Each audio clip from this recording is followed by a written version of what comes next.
फरवरी expiry के दिन बाजार में निचले स्तरों से अच्छी रिकवरी। सेंसेक्स करीब 500 पॉइंट सुधरा, निफ्टी भी नीचे से 125 पॉइंट ऊपर, हालांकि मिड कैप में दबाव। बाजार में आज मेटल और आईटी शेयर्स में दिख रहा है दम। जिंदल स्टील, टाटा स्टील, सेल 2 से 3% तक ऊपर। जी एंटरटेनमेंट के खिलाफ दिवाली याचिका मंजूर होने के बाद शेयर में बड़ी गिरावट, 10% तक फिसला। लोन डिफॉल्ट मामले में एनसीएलटी पहुंचा इंडसइंड बैंक। अदानी ग्रुप के कैश वाले शेयर्स में बिकवाली जारी। Adani green, Adani transmission, total gas 5% के लोअर सर्किट में। हालांकि एफएनओ वाले शेयर्स में दिख रही है थोड़ी सी रिकवरी। वायदा का टॉप गेनर बना अंबुजा सीमेंट।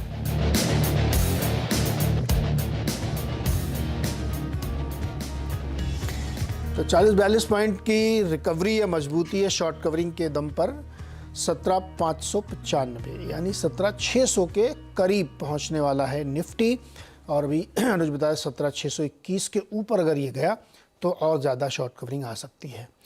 लेकिन बैंक निफ्टी सुस्त है, मात्र 50-60 पॉइंट के साथ 40,000 के ऊपर हालांकि ट्रेड करने में कामयाब है। मिड कैप में लेकिन आज भी कुछ नहीं, फ्लैट सा कारोबार है एकदम। एडवांस डिक्लाइन भी ठीक, अभी तो एडवांस के फेवर में है। देखते दिन के दौरान कैसे पैन आउट होता। फ्यूचर्स पे एक नज़र डालते हैं, कौन है सबसे ज़्यादा कमाई।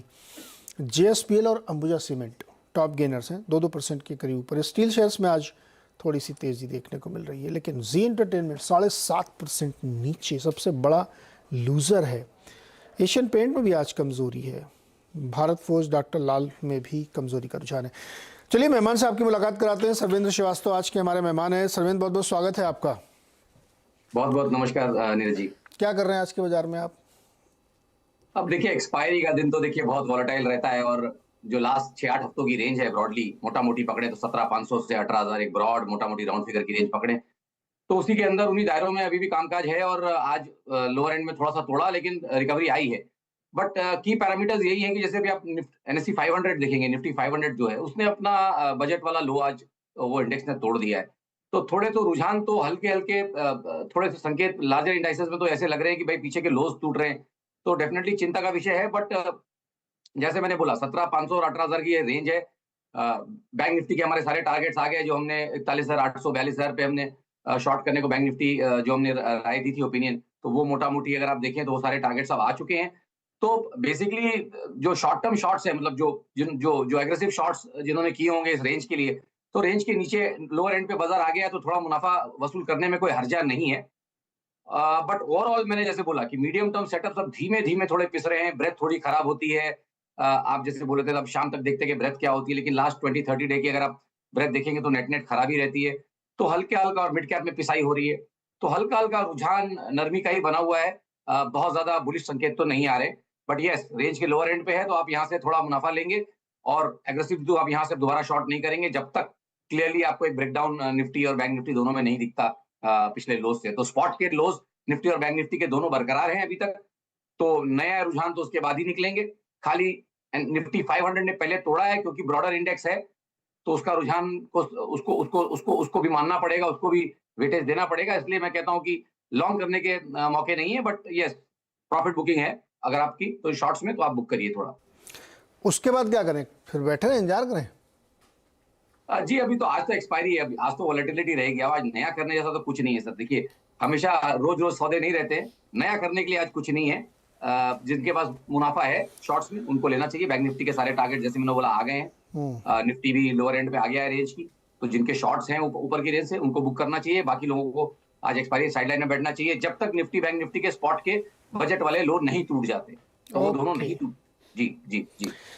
तो एक्सपायरी के दिन है, थोड़ा भाई टारगेट अचीव हो गए हैं। थोड़ा एक सवाल ट्विटर पर क्विकली एक आया है मेघा का, और ये साउथ इंडियन बैंक के बारे में जानना चाहती हैं। इनके पास 21,000 शेयर्स हैं 16 रुपए के भाव पर। क्या करें, सेल करें या और ऐड कर लें? देखिए, छोटे बैंकिंग में जो हमने लास्ट शो में भी डिस्कशन यही किया था कि भाई छोटे बैंकिंग में क्या है, छोटे छोटे जो बैंक्स हैं उनमें क्वार्टरली मंथली में बड़े अच्छे अच्छे रिवर्सल हैं। अब उन्हीं को पचा रहा है। तो जो मूव्स हुए, अब ये तकरीबन 10 रुपए वाला ऊपर में 22-23 रुपए तक गया, तो आई थिंक अब उस मूव को ऑलमोस्ट जो डबल हुआ उसको थोड़ा सा डाइजेस्ट कर रहा है। तो अब एक आध क्वार्टर यहाँ पे या एक आध महीना यहाँ पे थोड़ा सा उस मूव को डाइजेस्ट कर रहा है। एक महीना तो मोटा मोटी ऑलरेडी 1.5 महीना हो गया है। और एक 15-20 दिन पॉसिबली डाइजेस्ट करेगा, but medium term long term setups तो थोड़े अच्छे लग रहे हैं, प्रॉब्लम नहीं है मेरे हिसाब से। जब तक 1250 के नीचे बंद 1240 के नीचे जब तक बंद नहीं आता है, तब तक मुझे लगता है कि यहाँ से मीडियम टर्म लॉन्ग टर्म जो सेटअप्स हैं वो अच्छे हैं। तो अगर ये दायरा दे सकती है 9-12 महीने प्लस का, तो आई थिंक ट्रेड में बने रहें। ओके, चलिए अब सवाल लेते हैं अमित रावल अहमदाबाद से। अमित जी बताइए क्या सवाल है। Sir good morning sir. जी गुड मॉर्निंग। सर मेरे पास गेल है 91 रुपीज के ऊपर 1000 शेयर, और मेरे पास IEX है 166 के ऊपर 3003 शेयर। तो दोनों का टेक्निकल फंडामेंटल जानना चाहता हूँ। और सर एक दूसरा बात पूछना चाहता हूँ कि मेरा ब्रदर जो है वो नास्डेक में है, वहाँ पे ऑलवेज टेल्स कि भाई Indian equity people are always depend on Dow Jones and Nasdaq and then drive the show. तो ये हम लोग का ज्यादा डिपेंडेंसी नहीं लग रहा है, लेकिन we are still treating us as a slave only always, कि हम लोग को अपना ओन ड्राइविंग कैपेबिलिटी, अपना ओन इकोनॉमिक स्ट्रेंथ भी है सर जी। डाउ जोन्स डाउन जाता है तो हम लोग डाउन खुलते हैं, डाउ जोन्स अप जाता है तो हम लोग अप खुलते हैं। तो सर हम लोग का कोई अपना स्ट्रेटेजी नहीं है सर। मैं अब इसका जवाब तो मैं दूंगा, लेकिन पहले टेक्निकल वाले ले लेता हूँ। गेल और IEX दो शेयर पे जवाब दीजिए सरवेन। जी देखिए, आई थिंक गेल में तो क्लियरली इनको यहाँ बने रहना चाहिए। अगर इनके दायरे अच्छे हैं तो इनको गेल में बने रहना चाहिए, और मेरे हिसाब से तो देखिए यहाँ पे इनको यील्ड भी अच्छी मिल रही होगी। तो ओवरऑल सेटअप्स अच्छे हैं। थोड़ा रेंज बाउंड रहता है ये, काफी सालों से थोड़ा सा रेंज बाउंड है, बट जिस दिन ब्रेकआउट करेगा तो आई थिंक अच्छा करेगा। फिलहाल इसके 80 रुपए से लेकर तकरीबन 120 रुपए तक मोटा मोटी रेंज है। तो ट्रेड में बने रहे हैं, टुवर्ड्स द अपर रेंज 120-125 की तरफ जाने की कोशिश करेगा। वहां पे एक बार दोबारा राय ले ले। और जहां तक रही IEX की बात, आई थिंक यहाँ पे मैं ये बोलूंगा इनको कि भाई देखिए ये ट्रेडिंग का स्टॉक नहीं है, ठीक है। तो यहाँ पे अगर कुछ भी ध्यान बनाते हैं तो डेफिनेटली 6-12 महीने प्लस का ध्यान यहाँ पे बनाएंगे, तो ही बात बनेगी। तो अगर वो टाइम फ्रेम इनके पास है तो आई थिंक 130-135 के आसपास अच्छे सपोर्ट्स रहे हैं। बहुत ज्यादा मैं अगर देख रहा हूँ चार्ट्स में, अगर लास्ट 1-1.5 महीने से तो 130 के बहुत ज्यादा नीचे गया नहीं है। तो 128.40 के स्टॉप लॉस से IEX के ट्रेड में भी बने रहने की राय है। ओके, और गेल में भी सरवेन गेल? जी गेल में मैंने बोला है दोनों में बने रहने हैं ना? दोनों में बने रहना है जी। गेल में 125 तक का टारगेट है, वहां पे जब आएगा तो दोबारा एक बार राय ले लें। गेल में एक खबर भी आई आज। खबर क्या मतलब, एक ब्रोकरेज रिपोर्ट है जिसमें उन्होंने टैरिफ हाइक के बारे में बताया कि डिस्काउंट हो रहा है और 125 तक के उन्होंने टारगेट भी दिए हैं। अब दूसरा सवाल आपका सर अमित जी ये था कि हम लोग नैस्डैक या डाउ क्यों देखते हैं इतना, वहाँ से क्यों इतना लेते हैं, हमारी अपनी मार्केट में क्या इतना दम नहीं? सर हमारा मार्केट काफ़ी बड़ा है, इसमें कोई शक नहीं है, और दिनों दिन बढ़ भी रहा है। लेकिन ग्लोबल कॉन्टेक्स्ट में जो हम देखते हैं तो हम बहुत छोटे हैं, ये सच हमें स्वीकार करना चाहिए। US का market mother of all markets बोला जाता है। वहाँ की एक एक कंपनीज़ का इतना मार्केट कैप है कि हमारे शायद बाजार के 25% कंपनियों के बराबर का एक कंपनी का मार्केट कैप होता है। आप फैंग को ही जोड़ लेंगे तो आप देख के चमत्कृत हो जाएंगे कि इतनी बड़ी बड़ी कंपनीज़ हैं। और जितना पैसा वहाँ के मार्केट में है, जितना डेवलप्ड मार्केट वहाँ का है, कि वहाँ से फ्लो पूरी दुनिया में जाता है और उसी से अंदाज़ा लगता है। इसलिए रोज़ देखना पड़ता है लोगों को, आप उसको इग्नोर करके नहीं रह सकते, क्योंकि मार्केट में जो पार्टिसिपेंट हैं, जिनको FPI या FII हम लोग कहते हैं, वो पूरी दुनिया में लगाते हैं पैसा। तो जब भी आप देखिए हमारे FI की सेलिंग शुरू होती है तो मार्केट बहुत, अगर गिरेगा नहीं तो फिर चढ़ेगा भी नहीं, ये हो जाता है। तो इसलिए हमें वो देखना पड़ता है। और प्लस हमारी जो पूरी IT इंडस्ट्री, पूरी फार्मा इंडस्ट्री US पे डिपेंडेंट है। वहाँ पे IT का सारा एक्सपोर्ट हम लोग करते हैं। फार्मा की मतलब कहते हैं लोग कि हर तीसरी दवा खाने वाला व्यक्ति, मतलब हर तीसरी टैबलेट इंडिया में बनती है। तो अगर इतनी डिपेंडेंसी वहाँ पे है हमारी, तो वो मार्केट हमको इम्पैक्ट करेगा ही करेगा। इसलिए हमको वो देखना पड़ता है, उससे हम बच नहीं सकते हैं, लाइक इट और नॉट, बट हमें वो देखना पड़ेगा। तो इसलिए हम लोग देखते हैं। हमारा मार्केट ग्रो कर रहा है, लेकिन अभी भी हम उनके सामने बहुत छोटे मार्केट है, तो इसलिए हमें वो देखना ज़रूरी होता है। चलिए अगला सवाल लेते हैं। हमारे अगली दर्शक हैं बाला। दर्शक हैं या मतलब बाला जी बताइए क्या सवाल है आपका? जी साहब, मैंने GNFC 710 पे लिया था 31 शेयर। अभी प्राइस बहुत गिर गया है, तो इसको होल्ड करूं या लॉन्ग टर्म के लिए मैं लिया था। लॉन्ग टर्म मतलब कितने दिन के लिए? साल के लिए? 2 साल 3 साल, जो ऐसा लॉन्ग टर्म में मैं ले रहा था, ऐसा होल्डिंग के लिए। ओके, एक इन्वेस्टमेंट जैसे GNFC। हाँ जी। अभी ये 500 से 550 का बीच में घूम रहा है, तो ₹250 का नुकसान है आपको हर शेयर पे। सरवेंद्र, GNFC 31 शेयर लिए हैं 710 पे और इनको ₹250 पर शेयर का लॉस है। ऊपरी स्तरों से काफ़ी करेक्ट हो चुका है। लंबे समय का इनका नज़रिया है, क्या करें, ये बने रहे इसमें क्या? जी, यहाँ पे तो मुझे आज माफी मांगनी पड़ेगी। कंप्लायंस इश्यूज की वजह से मैं इस पे व्यू नहीं दे पाऊंगा आज, तो मैं पास करूंगा आज। ओके, जीएनएफसी पे पास। तो इसका हम लोग किसी दूसरे एनालिस्ट से जवाब लेने की कोशिश करेंगे बालाजी, लेकिन आप प्रॉमिस है कि आपका सवाल हम लेंगे ज़रूर किसी न किसी एनालिस्ट के साथ। आज नहीं अगर ले पाए तो कल डेफिनेटली मैं लूँगा, क्योंकि कंप्लायंस इशू है इसलिए सर्वेंट इसमें जवाब नहीं देंगे। अगला सवाल है पवन रोहिल्ला का, नई दिल्ली से हमारे साथ जुड़ रहे हैं। पवन जी नमस्कार, बताइए क्या सवाल है आपका? नमस्कार सर। जी सर मेरा ना उसकी अल्ट्राटेक की कॉल लिए 7500 की, 145 रुपए की। बताइए सर्वेन जी। 145 बोला ना आपने? 145 हाँ, 145 पे लिया है, क्या करना चाहिए? देखिए, करंट रेट मुझे नहीं आ रहे हैं, बट मेरे हिसाब से 72-41 ओके। स्पॉट के। नहीं, मेरे को स्पॉट के रेट्स मिल रहे हैं, बट मैं इनको सीमेंट में यहाँ पे इनको अल्ट्राटेक में यही बोलूंगा, क्योंकि इनका ट्रेड यहाँ पे है, तो मैं इनको ये बोलूंगा कि आई थिंक 94 रुपीज का स्टॉप लॉस वो अपने कॉल पे लगा लें और ट्रेड में बने रहे 1-2 दिन। बट अगर 1-2 दिन में मोमेंटम नहीं पकड़ता है तो मेरे हिसाब से फिर इनको इसमें से निकल जाना चाहिए। एक दो दिन में नहीं निकलता तो निकल जाना चाहिए। पवन जी आपने सुना? सर एक चीज मैं आपसे कहना चाहता था, अगर आप इजाजत दे तो मुझे। हाँ बोलिए ना सर। सर आपका चैनल देखते हैं, बहुत अच्छा है, काफी इसमें पैसा ही बनता है लोगों का। हम चाहते हैं सर ये एचडी ना बन जाए आपका चैनल, ये क्या बन जाए? एचडी जैसे आता है ना सर, एचडी ओके। एचडी ऐसा नहीं करा सकते क्या सर? मैं सर आपकी ये जो सुझाव है आपका, ये मैं अपनी टेक्निकल टीम तक जरूर पहुंचा दूंगा कि इसको एचडी किया जाए। बिल्कुल, बहुत अच्छा सुझाव है। क्लियर नजर आता है थोड़ा ज्यादा उसमें। बिल्कुल सर, अच्छा सुझाव। मैं अपनी टेक्निकल टीम ऊपर मैनेजमेंट तक की बात आपकी जरूर पहुंचा दूंगा। अच्छा सुझाव भी अच्छा है। और अच्छा, मेरे टेक्निकल डायरेक्टर बता रहे हैं कि इस पर काम चल रहा है, वर्क इन प्रोग्रेस है, तो हो सकता है जल्दी ही हम लोग आपके सामने एचडी पेश करें। Definitely sir, thank you. BR Arora Amritsar से मेरे साथ जुड़ रहे हैं। अरोड़ा साहब बताइए क्या सवाल है? मैंने आरती ड्रग्स लिए थे, बाई बैक की मतलब स्कीम आई थी, तो उस लालच में ये शेयर परचेज किए थे। बाई बैक के लिए भेजे तो उन्होंने 2 शेयर एक्सेप्ट कर लिए, 1000 रुपए में रेट था, तो बस वो उसी में फंस गए। तो पीरियड का कोई है नहीं है, काफी देर हो गई मेरे को रखे हुए। अब इसका पूछना यही है कि कंपनी का फ्यूचर क्या है, अगर कितने टाइम के लिए रखना चाहिए, अगर निकल जाना है तब भी आप बता दीजिए, मैं फिर लॉस बुक करके निकल जाऊंगा। सरवन जी बताइए। आरती ड्रग्स लिए थे बाईबैक के चक्कर में, लेकिन 2 ही शेयर एक्सेप्ट हुए, बाकी इनके पास बच गए, क्या करें? अभी आधा है।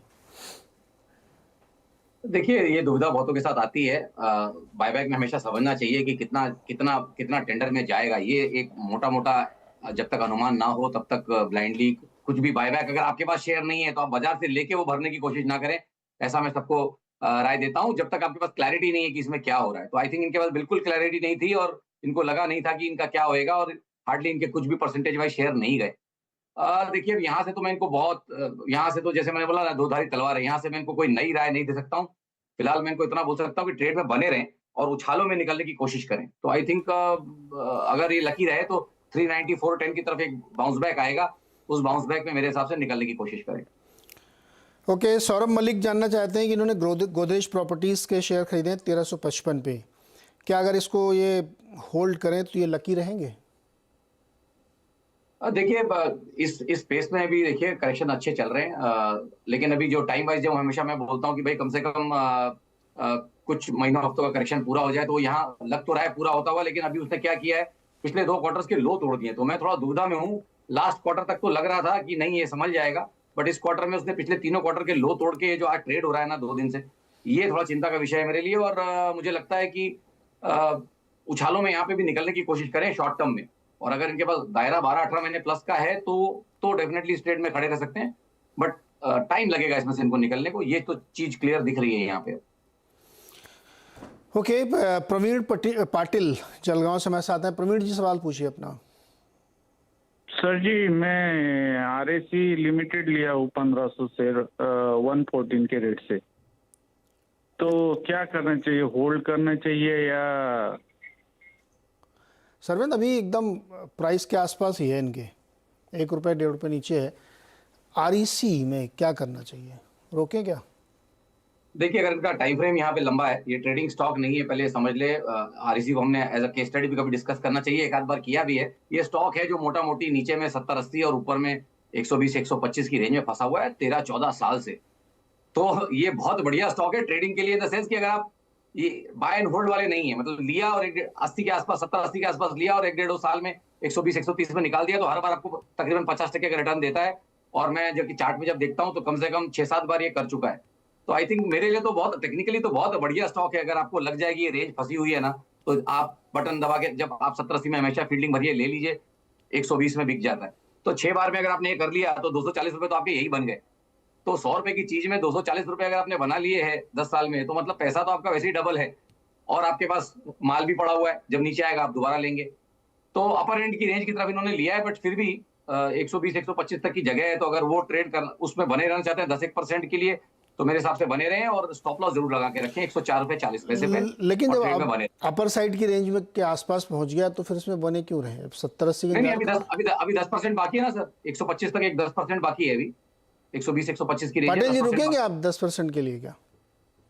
Okay, thank you sir. Praveen, अच्छा चलिए, प्रवीण जी ने थैंक यू कर ही नहीं, दिया। नहीं, जी जी, इनका अगर टाइम फ्रेम लंबा है तो डेफिनेटली रह सकते हैं। जिस दिन रेंज ब्रेकआउट होगा, ये भी मैं दे दूं केवियट कि जिस दिन इसका रेंज ब्रेकआउट होगा, ये सबसे आउट परफॉर्मिंग स्टॉक होगा। जो चीज 14 साल कंसोलिडेट हुई है, जिस दिन निकलेगी बहुत स्पीड से निकलेगी, बट हम भी उसका इंतजार कर रहे हैं। ओके, एसके पांडे जी मुंबई से हैं। पांडे जी बताइए क्या सवाल है? अच्छा, पांडे जी की लाइन डिस्कनेक्ट हो गई, तब तक मैं इधर ट्विटर से कुछ सवाल ले लेता हूँ, क्योंकि यहाँ पे बहुत सारे लोग सवाल पूछ रहे हैं। कविता का सवाल है, इनके पास यूपीएल के शेयर हैं 770 वाले भाव के, लॉन्ग टर्म के लिए होल्ड करें क्या यूपीएल? जी, आई थिंक अगर थोड़ा लंबी अवधि का नजरिया है तो होल्ड कर सकते हैं। फिलहाल एक ब्रॉड रेंज में स्टॉक ट्रेड कर रहा है, वो रेंज नीचे में तकरीबन 600 और ऊपर में तकरीबन 800-825।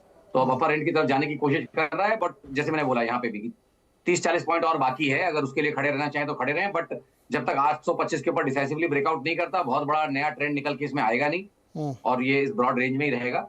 तो टुवर्ड्स 825 आई थिंक थोड़ा प्रॉफिट बुक करने का कोशिश करें। रविंदर पाल सिंह सेठी, एनबीसीसी के 2000 शेयर 43 रुपये 70 पैसे पर। देखिए, ये तो आई थिंक बड़ा कंसेंसस पुराना बाय चल रहा है लोगों के पास और इस पे क्वेरीज आती रहती हैं, बट ये कहीं किसी कारण से रिकवर कर नहीं पाता है। बहुत अंडर परफॉर्मिंग सेटअप का स्टॉक है। हाई इसका 2017 में ही बन गया था, 17-18 के उस बुल मार्केट में, उसके बाद से चल ही नहीं पाया।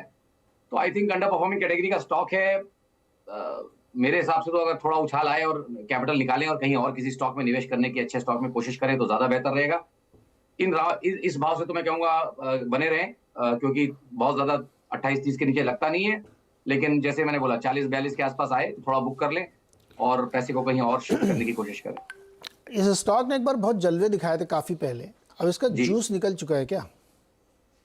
सर, वो जलवों में ही तो लोग फंसते हैं सर। बाजार ने भी तो सबको जलवे दिखा के ही, बाजार तो हमेशा जलवे दिखा के ही फंसाता है, क्योंकि हर्ड वहीं पे आती है। हर्ड मेंटेलिटी में लोग आते हैं, ट्रैप हो जाते हैं, जिनको कुछ भी जैसे अंदेशा नहीं रहता। भी देखिए, जैसे एक कॉलर आए, उनको बायबैक का कुछ एबीसीडी नहीं मालूम है, बस बायबैक के लिए उन्होंने शेयर ले लिए बिना सोचे समझे। तो ये तो सर हर बुल मार्केट का नेचर है, लोग जलवे में ही ट्रैप होते हैं। आप जी एंटरटेनमेंट खरीदेंगे इस समय? नहीं, मैंने बोला ना, मेरे पसंद का स्टॉक नहीं है इस समय। बहुत अंडर परफॉर्मेंस रही है और कोई बहुत ज्यादा सिग्नेचर्स अच्छे दिख नहीं रहे इसमें। अगर कोई इंटरेस्टेड हो तो उसके लिए क्या सलाह है चार्ट पे? नहीं, आपकी शुरू की आवाज कट गई। हम एनबीसीसी पे अभी तक बात कर रहे हैं या हम? नहीं, जी एंटरटेनमेंट मैंने कहा, आप उस पे लेंगे क्या? सर, मैं एक रिक्वेस्ट पीसीआर से करूंगा, 2-3 दिन से कर रहा हूँ। फर्स्ट लाइन हर होस्ट की कटती है, उसके बाद ही मेरे पास फेड आउट होके ही आती है आवाज। अभी सुनाई दे रहा है आपको? जी एंटरटेनमेंट जी, क्या करना है?